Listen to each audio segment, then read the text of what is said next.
Speedway Pulse Media is partnered with Paley Motorsports. That's right. We're an official marketing agent for Sam Paley and Paley Motorsports. If you want to get yourself or your business on a fast race car, reach out to us today. I mean, there's some great opportunities in the Mustang Challenge World, Mustang Cup. I mean, even go international and sponsor Sam over in Europe and Australia. Why wait? Reach millions through motorsports today with Paley Motorsports. No better time to join a race winning organization like Sam and his organization. I mean, whenever you rack up 100,000 sky miles in a year, I mean, you know you're doing something right. Yeah.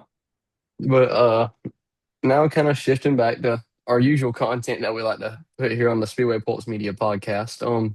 Wyman, today we have something pretty special on, I would say. Yeah. I'm really excited about Rookie. this. We have a rookie.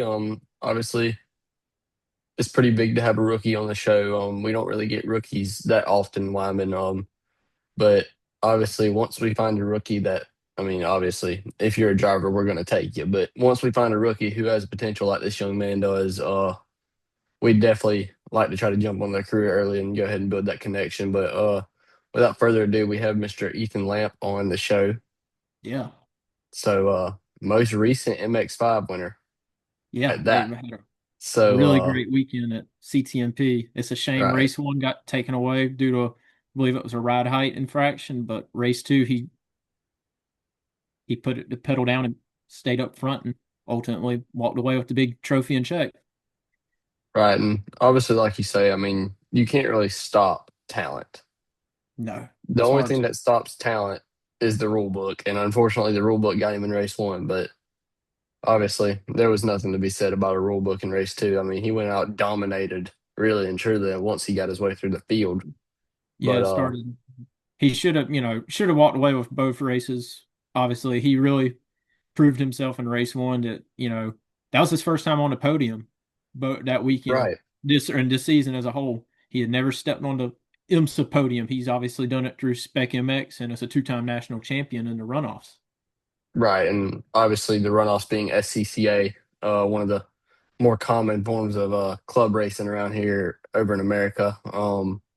Wyman, me and you are going to be at Daytona in a couple Next week. weeks. Well, next week, really, at the Sorka Majors race, I believe is what you told me it was. Yeah, it's Daytona, Central Florida around where we are. We live in Georgia. Central Florida has the most races close to Right. us. And so we will be at Daytona International for filming some cool content and getting some cool pictures. I don't want to, might not want to shed too much light, give away too much detail, but there's some cool I, stuff happening. if you don't want to go ahead and shed it, I'll shed it. We might have a new form of interview coming to you live, if you will. We have Mr. Skylar Contrell, possibly that we're teaming up with down there in Daytona. We know for sure we're going down there to team up with him, but we're hoping that we can get that interview to go through. But obviously, but the main focus is on Ethan Lamp. So, like you say, Ethan's talented. I mean, he's got the drive to probably be one of the next faces of IMSA alongside that entire. Absolutely. I mean, just think about the drivers who came out of the MX5 Cup. I mean, you look at Connor Zilich, where's he at? NASCAR Cup Series. Obviously having a rough year, but that's Still, to be expected in a rookie season, especially in a yeah. Cup car. I mean, who else do we have here? We have Jeremy Fletcher, Jeremy Fletcher starting to take some seats inside the GT4, GT4 world and even the GR GR Cup. Cup. But Yeah. like you say, another thing that we've seen, Weston Workman as well. I mean, he's had some seat time as well, and I mean, obviously domination in a bunch of GT4 different is, series this year. So I mean, um, you can't stop Weston. I believe somebody named Jensen might have came out of there too, but yeah, we might know a guy named Jensen Altzman that's got a little MX5 experience. right. And then obviously to add Obviously, on to the list, one of the most recent winners in NPC, Rocco Pascarella, yeah, he's had some who success. you will be hearing from soon on the podcast. We have Rocco coming on the show in a couple of days, so Yeah, be on the lookout for that interview. and of course we can't forget about Sam Paley. Well, obviously we can't forget about Sam. That's a and Look at our backgrounds here. We have Paley Motorsport with us, so I mean, Sam's came from it. Sam's going all over the place. Like we said, Um, 100 over 100,000 sky miles and doing Italian landscaping at Misano and yeah. everything. So not intentional landscaping. We might want to throw that out there. He made a awesome pass in the grass for a race win out there at Misano. So, or not a Well, race win, a race third place podium. Sorry. with what about 3 minutes? It was Yeah. around a five or less minutes in the race. Right. And But then we can't forget but our friends at MMR, Nate and Robert both, Nate Cicero right. and Robert Robert and Baker. Nate also did as well. But Like, like you say, I mean, what more could you ask for out of a baseline series? I guess you could say an intro just series. I like to really call this the ARCA series, the ARCA Menard series of the IMSA ladder. IMSA. And really and truly, no, it's not. It's really the truck series if you think about it, because I mean, well, no, it would be because I'd Probably honestly what consider VP your as your trucks. So yeah. That really dips you into that multi-class aspect. right. But Um, I can't think of a better series to get your start into endurance racing. right, 45-minute races and no pit stops. It is 45 flat out minutes.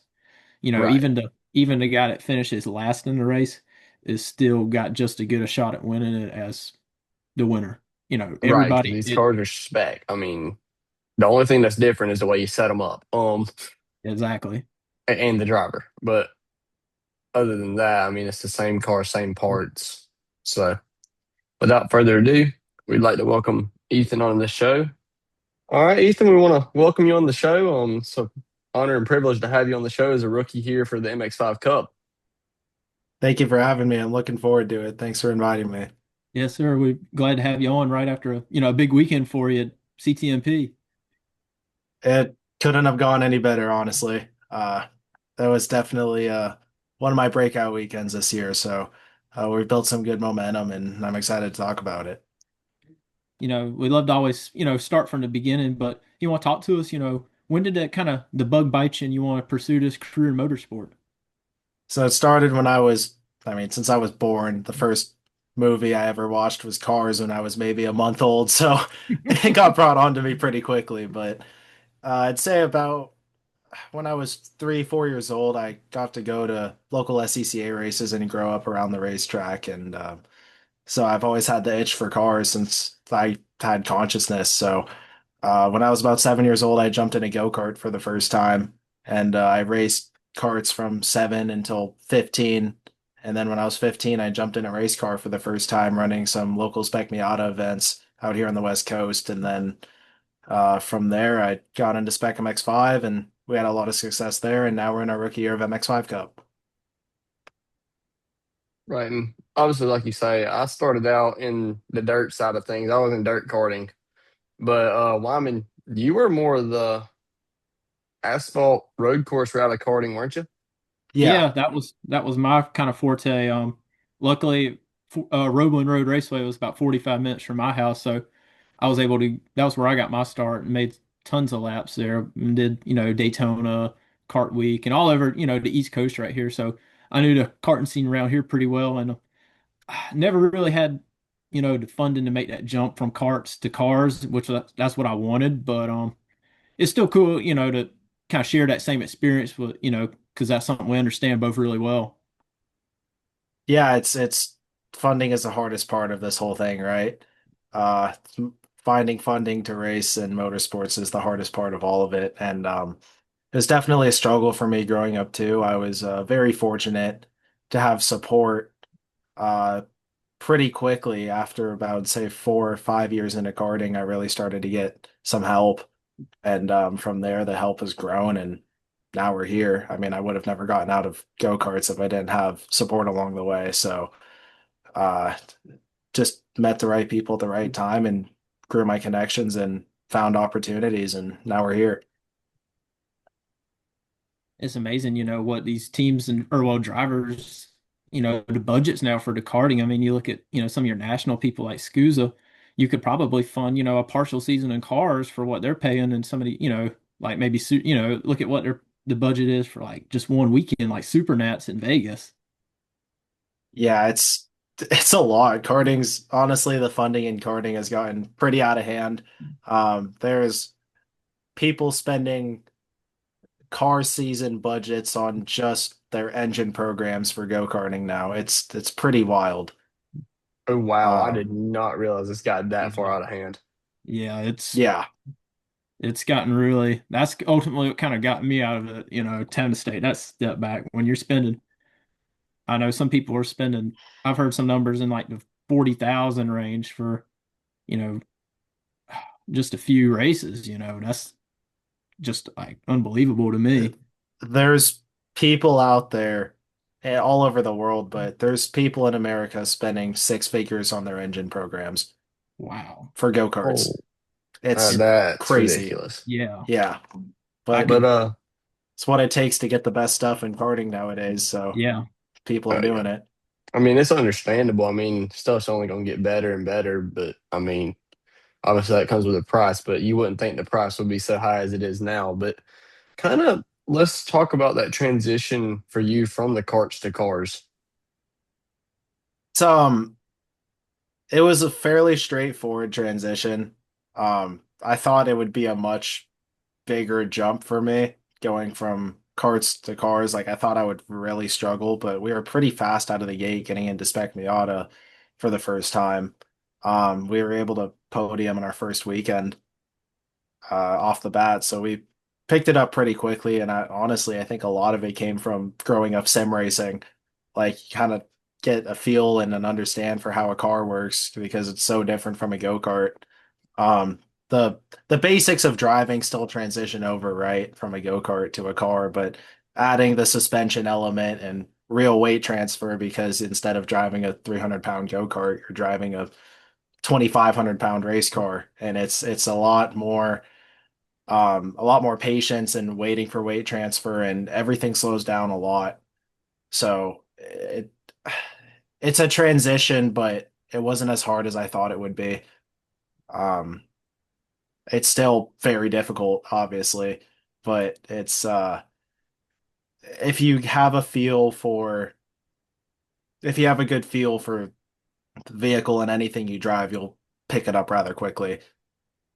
Right. And honestly, like you say, I mean, I heard you mention the sim stuff. Are you one of the ones who likes to put in a lot of hours in the sim getting used to a car and used to a track before you go to it? Or are you more of the let's just go for it and find out? Because I know there's one driver that we're very close in touch with that he's go for it and just find out. It depends. I'd say if I'm getting into a car or going to a track where on the sim it's not very realistic, then I'll just figure it out when I go to not build any sort of bad habits. But for the most part, the sim has been very beneficial for me because this season in MX5 Cup specifically, at the beginning of the year, there's not a single track on the calendar that I've been to before. So just going to the sim and practicing and getting a feel for the lay of the land has really helped me go into these race weekends. The sim can kind of be a double-edged sword in a way, kind of like you talked about. Sometimes you can get the wrong feel for it. You look at some of these race teams with the multi-million dollar budgets that are able to have the sims that are able to, move around. And I feel like, one driver I talked to gave me, made a point that sometimes that gives you a false sense of like the G-force and stuff. So I can see how it's more, sometimes more beneficial to even maybe show up to like a track day with your car, to get that, more of a feel of the track than a lot of times doing the sim. While I don't think the sim, I'm not saying the sim is a bad thing. I'm one of those that thinks, you can't knock the at track experience. Yeah, for sure. The sim really just gives you a baseline of where you're going and kind of references to look out for, and uh, the more simple stuff just to get out of the way for when you go on the track the first time, you know where it goes. You have just a rough idea of where you're going. Um, but the sim has helped me a lot. Like when I'm not at the racetrack, it's helped me work on my consistency and my racecraft and just finding the edge and just really adaptability. It's taught me a lot. Coming through, we're in your rookie season this year of MX5 Cup, and so, you've had a lot of success in the, your pro-am ranks. Two-time Spec MX5 national championship at the runoffs, and Mazda shootout winner. How pivotal was that for your career winning, those three big championships right there and making this jump from a car, the Spec Miatas and MX are basically the same to your current car. Only difference is you don't have a roof this year. So how important was it, those years spent there to get ready for this step? It was very important. I I definitely learned a lot throughout the last couple of years about car setup and just how things work on the car. And when I was growing up through Spec Miata and Spec MX-5, I ran the program myself with my dad. We didn't run with a team, and we were doing everything ourselves. So just figuring that out and getting a feel for setup and simultaneously almost becoming my own engineer in a way when it comes to the car setup has really taught me a lot going into MX5 Cup, where getting into a car I'm less familiar with and there's more on the line that's helped me get up to speed quicker. And again, it goes back to adaptability, right? When you Right. understand the vehicle underneath you, it's easier to pick out things that or changes to make on the car. And when in IMSA, for example, with MX5 Cup, you only get two practice sessions, right? So just making sure you have the car dialed in between those two practice sessions before qualifying is very crucial. And I think winning the runoffs both years put me on the map for the MX5 Cups shootout. So I was able to get selected to go to that event. And we were able to come home with a scholarship to run my first pro season in MX5 Cup. So it boosted my career in a lot of different ways and built connections, and it's definitely put me on the map. Right, and you kind of hit on what our next question really was winning the Mazda shootout. So, kind of how much was that in a way a confidence boost for you coming into your first pro season? And it was a huge confidence boost, uh, in the sense that I felt like I belonged here. And it also just gave me an opportunity I would have never had otherwise, right? Like the Mazda scholarship program it's such a great program because it's giving these kids that don't really have the opportunity to make that jump to the pro level a chance to see what they can do at it. So, uh, having that scholarship going into this year gave me a little bit of confidence knowing that I've earned this and I've earned my place in this series. And it definitely helped me because racing at this stage is unlike anything I've experienced before. There's a lot going on. It's a professional event. There's thousands of fans and spectators. It's all broadcasted. It's very, very competitive, and it's the best field of drivers I've ever raced against. So it's a lot to take in and it's a lot to learn, but it's all a learning process, right? Like it's just enjoying the moment and making the most of this opportunity that I have. When you look at a brand like Mazda, I know it has to be incredible from your perspective to see a brand that's so, focused on their motorsport program all the way from the bottom, like, SCCA club racing, all the way to their IMSA competition. And Mazda has such a rich history in motorsports. So I know that, that gives the drivers this, drive to, we're with a brand that puts so much into the motorsport effort. Yeah, it's great being backed by a prestigious brand like Mazda. They have a strong history in motorsports from every level, like you said, from grassroots racing and Spec Miata all the way to the professional level and prototypes a few years back, right? Like in the DPI program, they had every step of the way, and it means a lot being supported by a big company like that. They understand the sport, they understand what it takes to be successful, and for them to select me to represent them going into this year and to get a scholarship check to run and help with the funding side of it is special. It means a lot, and like you said earlier, it gives me some confidence knowing that I've earned this and I feel like I belong here. And it's just an amazing opportunity. Looking into this year, you've obviously it's your rookie season, so there's a lot of stuff you can build off of, and there's a lot of things we've seen you've been able to do right. Look at this CTMP weekend, race 1 and 2, you're able to win, to no fault of your own. Race 1 got taken away, and this was the first, I believe, your first race with Hendrix Motorsports when you start off at Advance at the beginning of the season. So kind of talk about, the building up to this point while we still have 3 rounds left. How pivotal has, each step of the way of this year been to this past weekend we had it in Canada. Man, it's been an up and down season, that's for sure. I've definitely learned a lot, not as a driver, but learned a lot about myself throughout this whole process. And it's it takes rough weekends and building off of rough weekends to earn the good weekends, right? So like St. Pete was a really tough weekend for me. We're in we had a good run in Daytona, finishing fourth after leading most of race two. And then we went into St. Pete, first time on a street track, and it was my first time driving this car in the rain. So race one, it was early morning, like 7:30 a.m. start, I think. And it was raining and we were starting fourth and we got a good feel for it and picked it up rather quickly. And we're running down the top three and we're setting up a pass and we just got wiped out in turn one and that was race over. And then we worked to get the car fixed up all the way up until 30 minutes before race two. And Wow. fortunately, we had a camber bolt move and we got DQ'd for having excessive camber after getting my first podium in race two. And that really hurt, but it shows that there's still promise. And if I just keep grinding at it, my time will come if I just keep working at it and I don't skip a single day. Um, Went into Mid Ohio and Mid Ohio didn't go as great as I'd hoped either. We got into the top five very briefly after starting 21st, but we ended up seventh, and we got the Penske Hard Charger Award, so that was really cool. And then race two, we just got caught up in incidents again and finished 12th, but we regrouped, and I joined, like you said, I joined Hendricks Motorsports going into CTMP, and then I think this was our breakout weekend for sure, being able to get both wins. Definitely brought my confidence back a bit because when you're going through hard weekends like that, it's really hard to not blame yourself. Um, so it just brought the confidence back in me that I needed to succeed, and we had a really good weekend.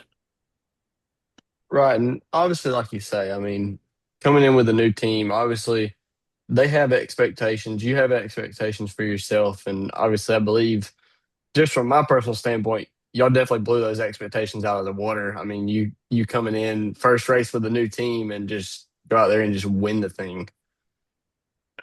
Yeah, it was pretty crazy. I didn't expect that out of the gate, but from the test day, we were fast right out of the gate, and we were able to put all the pieces of the puzzle together. And the Hendricks Motorsports crew did a great job with the car, and the driving was there as well. And we just put all the pieces together, and we were able to win the first day. And after it felt a bit like deja vu, getting DQ taken away once I get on the podium because it felt just like St. Pete all over again. It's like, come on, it was something out of my control, and that one stung a bit because I felt like I really worked for that win and it got taken away, but I just had to put my emotions aside and look forward to race two and just regroup and put all my focus towards earning that win back and showing that it wasn't a fluke. And we're able to do that again. How, Right. And oh, sorry. How rewarding does it feel, as a rookie to beat some of the big names in this series, the MX5 Cup series, you got because this season's kind of been dominated by three drivers. Justin Adaconis has had a very strong year. Um, Bobby Gossett coming into, sophomore season has really put his name as a title contender, and Jeremy Fletcher, and I'd say also Jared Thomas. How rewarding was that to, learn from them and now to be able to say you've beat them as, kind of those top level of ones you want to beat in the series. It it was pretty mind blowing to be honest. Like I've watched MX5 Cup for years. I mean, dating back to when it was the Battery Tender Cup, I think is what it was called back in like 2019, 2018. That's how long I've been watching the series for. And I'm 19, so I've been watching the series for 8 years, 9 years, and seeing all these names come through the series, like Connor Zilic, what came through here, and Weston Workman, Helio Mesa, all these big names that have gone on to do big things, Nate Cicero, and they're all backed by manufacturers now, and they're all doing big things. And uh, it's just crazy that I can be a part of this series to start with, let alone win at this level in my rookie year. It's pretty surreal. Obviously, what's kind of the next step for you? I think, you've proved what you're able to do, and there's 3 rounds left. Is the championship next year picture that you can see yourself probably as, a real threat for next year, just coming having this year of learning? Yeah, we'll see what I race next year. It's kind of all up in the air right now. I don't know. I don't have any plans for next year that are set in stone. Um, I'm just seeing what's out there, what opportunities are out there, but I'd like to run a second season of MX5 Cup if I can. I think going for the championship would be huge, but right now I'm not sitting very well in points, but I think I still have a good shot at Rookie of the Year if I continue to deliver strong performances like CTMP. Um, I'm not sure exactly where I said. I think I'm seventh in rookie standings and I'm 14th overall, but those DQs have hurt quite a bit. If I didn't get those two DQs at St. Pete and CTMP, I'd be third in the championship right now. So we can all speculate and say what ifs, but there's nothing I can do about it. So I just have to push forward and salvage as much as I can for the rest of the season. But yeah, if I can get rookie of the year this year, that would be great. It's always something to look, ahead for. You're partnered with a really good, great brand, Motul, and Wheeling is, the title sponsor of the series. That was your second time being out of country for a race. You were just at Lamar. They were able to fly you out there. Is that something that's on your radar that, ultimately Lamar would be something you would want to, I guess as a race car driver, that's something we all want to get to do, opportunity to do is Lamar. Yeah, man, Le Mans has always been my dream race, and getting to go on behalf of Motul and Mazda Motorsports is a dream come true for me. Like I've always wanted to go to Le Mans and be able to spend a week there and just hang out with all these drivers that I look up to my entire life was just unreal. Like I struggle to explain it to people. There's no place like Le Mans. You go take any racetrack you've ever been to that you think is the most prestigious track you've ever been to, and it gets completely blown out of the water by Le Mans, right? Like there's just nothing like it. And I've been to a lot of racetracks, but I've yet to go somewhere that comes even close to that place. So, and there's just so much history behind it too. It's just the coolest race in the world. Get Right. together, for your first time. You go, Jordan. Yeah, and like you say, I mean, obviously, not just from a, I guess you could say, a non-racing fan's perspective, but like even for me growing up racing and Wyman, obviously you've told me this countless times. We had a 5 year goal whenever we first started to sponsor a car at Lamar, and we did it within what 1 year, Wyman? I Yeah, mean, one year granted the fact had the we right connection. right, granted the fact we had a very strong connection with Sam Paley and his team, but still, I mean, we completed a 5 year goal in 1 year, and it was just surreal to think that we were an international partner for just one weekend. And I mean, obviously, with Spa coming back up, hopefully we can do it all over again. But like you say, it's just insane to know that, okay, you've been at the most prestigious track, not in person, but your logo. You know what I mean? Right. I've known Sam for a long time. He's a good guy.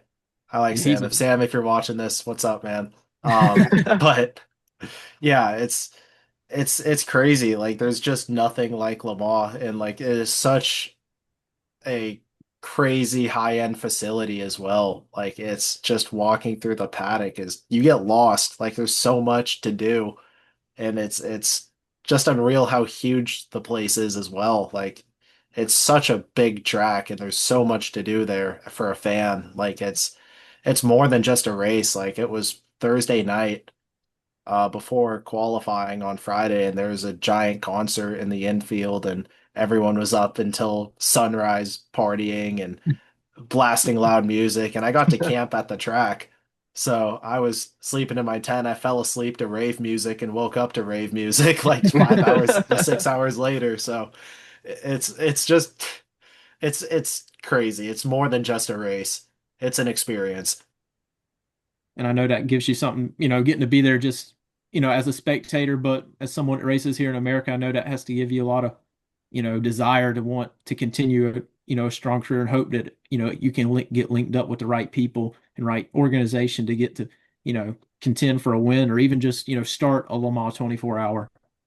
That would be winning Le Mans. I think my life would be complete if I got to win Le Mans. Like, like I'd be perfectly happy if that was the last thing I ever accomplished. Like that is the dream is winning the Le Mans 24 hour. And we'll see. I'm gonna keep pushing towards that goal one step at a time, right? Like after I'm not sure what I would do right after MX5 Cup, but one day I want to get into the IMSA WeatherTech Sports Car Championship and race in a GT3 car or an LMP2 or just something at the WeatherTech level. That's always been my dream. And then if I got to do a one-off at Le Mans, that's like the cherry on top, right? Like that's the pinnacle for me. It has to give you a lot of hope seeing the names that are coming out of, alumni out of MX5 Cup and what they've been able to do. Like we mentioned, Sam, um, Jensen Altzman's another one that comes to mind. You're seeing Jeremy Fletcher starting to, branch out and do other stuff, Nate Cicero. So, it has to give you some hope that, MX5 Cup isn't just some people like to make that series their permanent home, but there's also opportunities to branch out because so many of the other teams have programs that run in the other IMSA championships, like, MMR, for example, or BSI. Right.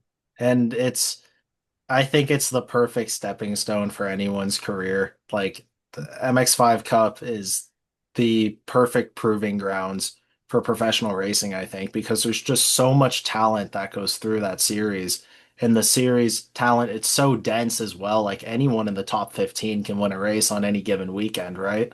Like it's you never know who's going to win these races. And there's never like it's a 45-minute race, but you don't know who's going to win until 44 minutes and 30 seconds into the race, right? Like it's so close. And like even Canada, like I think race one, there was like a 15 car pack at one point. Like it was just so close and it's so unpredictable and it's such a volatile series as well. Like everyone has a good weekend and everyone has a bad weekend and it keeps the points really interesting because no one really has consistent good finishes. My buddy Justin has done a great job at that this year, so he's leading the championship. But outside of him, like he still has he has one or two DNFs and he's still leading the championship. Like that's crazy. Like if you look at any of these other series, I would put them way back in points, but it's just everyone has their time to shine in this series, and that's the beauty of it. I think that's what makes the series so great. And I think it also helps that you have two races a weekend. So race one may be a not so good result. You have time to regroup, reset, go into race two. No, for sure. And a lot of the times the racing results get shaken up a lot based off of the starting grids for race two, right? Like it's you saw this week and like Jared Thomas started like 16th or something in race two and he got into the pack there at the end. But like if you look at a race like Daytona, for example, like everyone who started in the top 10 for race one, none of them were in the top 10 for race two on the start. Like and the whole grid kind of did a flip. So it was just a different crowd of people fighting for the win both days. And it's yeah, like I said, it's anyone can win on any given weekend, really. I Right. look at Go ahead, St. Wyman. Pete as kind of odd man out of the series because all the other races, I think the draft plays so much effect into it. St. Pete's one of the races where you can kind of really pull away and put in a pretty sizable buffer. It kind of turns into like a traditional race to that aspect where there's not this, really tight gap from first to 10th. Yeah, I think St. Pete is the one track where it's all about the driver, right? Like draft doesn't really play a role, like you said. And Mid Ohio was a lot more drafty than I expected going into it. Like I think in my head, just looking at the track map and playing on the sim, like, okay, it's a pretty technical track. You might be able to break away here. No, not at all. Like watching the racing back, it's crazy. It's like the top 15 were all fighting for the win, but at the same time, I think a lot of it too is like this season in particular compared to previous seasons in MX5 Cup. In previous seasons, you'd see some 4 or 5 car breakaways. Like guys early on would settle down and they'd push away from the pack and there would be separation. But now it seems like everyone's always going for the lead. And so the whole field is always there and no one ever breaks away. which is why I think this year is so competitive as well, because everyone's always getting their chance to lead at some point. Um, I think this is the most competitive MX5 Cup year in my opinion. I would have to agree with that.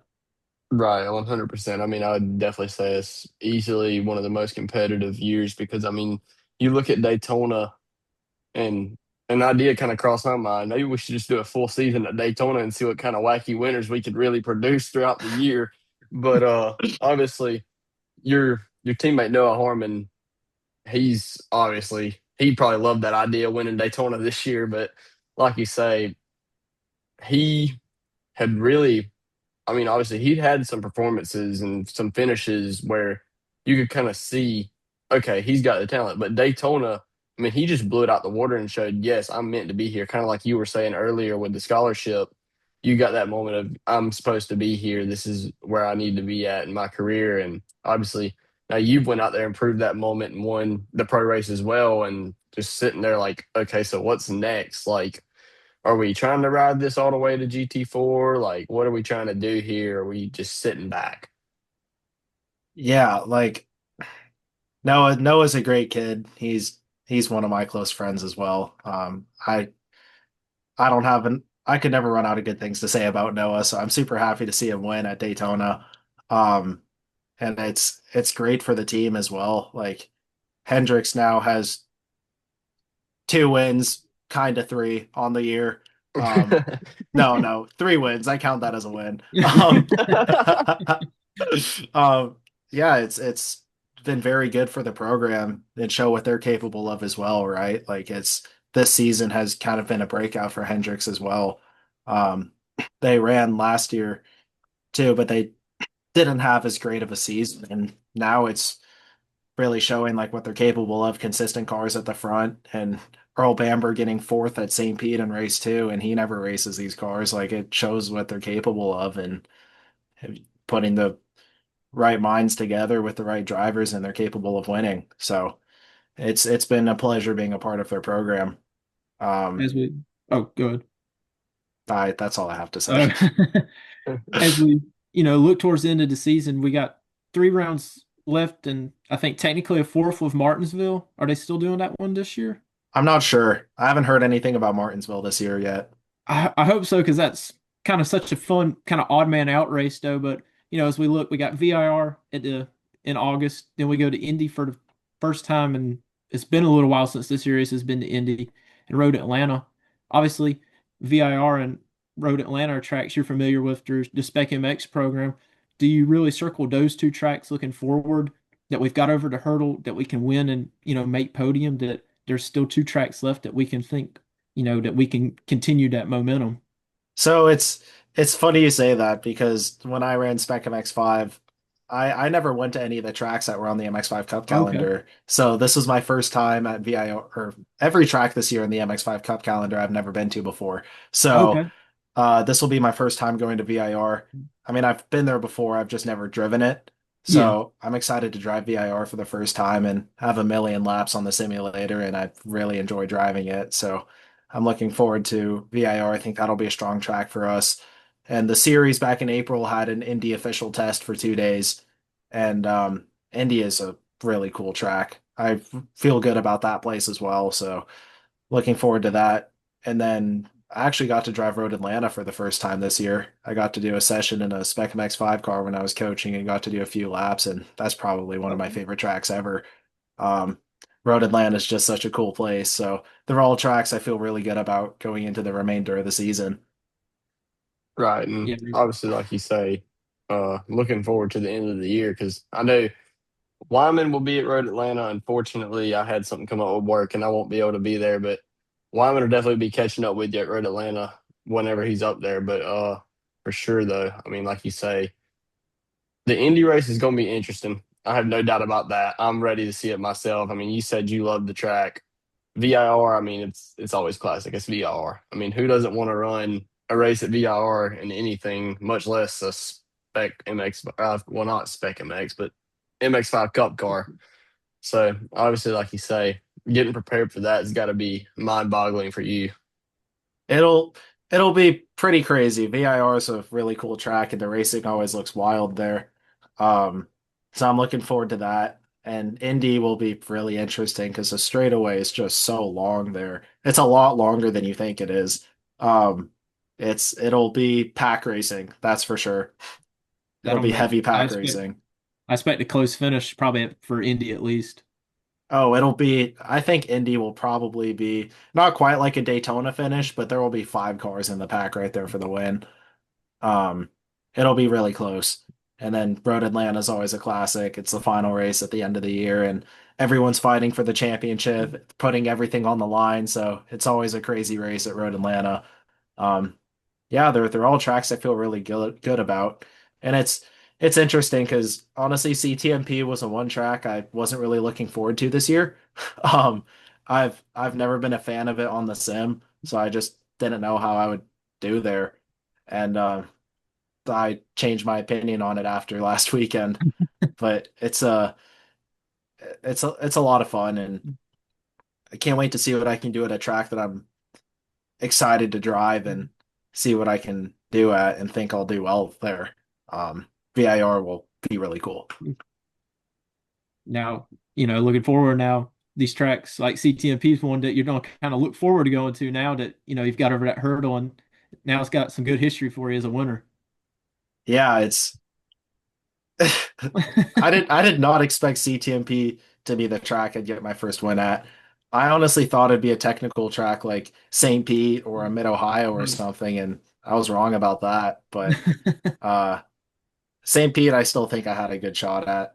Um, but yeah, that was fun. But CTMP is it was crazy. The draft there is unreal. It raced a lot like Daytona, honestly. It's like Daytona with more corners.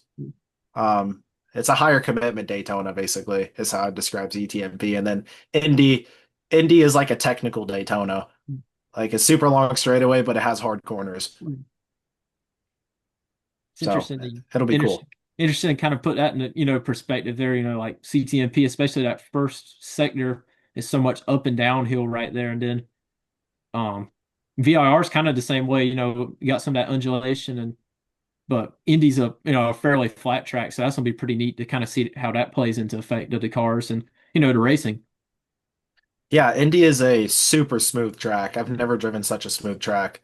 The pavement feels like glass when you're on it. So a lot of rubber goes down there, and it's in the all the curbs are flat too. So the curbs, the texture of them remind me of Road America. They're like gator teeth curbs, so it kind of shakes the car apart when you go over them. But it'll be interesting for sure. A lot to look forward to as the season ends and wind down your first season at MX5 Cup competition and I think the future's bright for it, Ethan. There's, got some really high points this year of the season. And it's, CTMP showed, and I think St. Pete showed too what you were capable of, even though, two of these trophies got taken away though. But, as we look towards the end of the season, we've gotten over the hurdle of getting that win. It's now can we, keep it up consistently week in, week out, be an upfront competitor. We'll see. I have high hopes going into the rest of the season, and I can't believe it's already almost over. But we have a few more months left of the grind, and I can't wait to see what we can do. We're off to a strong start with Hendricks, and I think we're just going to keep building momentum from here. Right. And like you say, obviously, we thank you again for coming on today, and we want to wish you the best of luck, obviously, for the rest of the season. Obviously, not just that, but your whole entire career. I mean, obviously, it's just getting started, and obviously, you're already winning races. So, I mean, you're doing something right with the career to begin with. So, we want to wish you the best for your career, and we'll stay in touch with you over your career. Thank you guys. I appreciate it. Thank you for having me on, and it was a Absolutely. pleasure. Thank you. Absolutely. We'll look forward to catching up with you not too much longer. Road Atlanta will be here before we know it. And hopefully, we can come away with some more hardware before the season's up. We'll see. That's the goal. Try to do my best. So thank you guys again, and I'll talk to you guys soon. Let's stay in touch. Absolutely. Oh, yeah, for Appreciate sure. it. All right. Take care, guys. You too.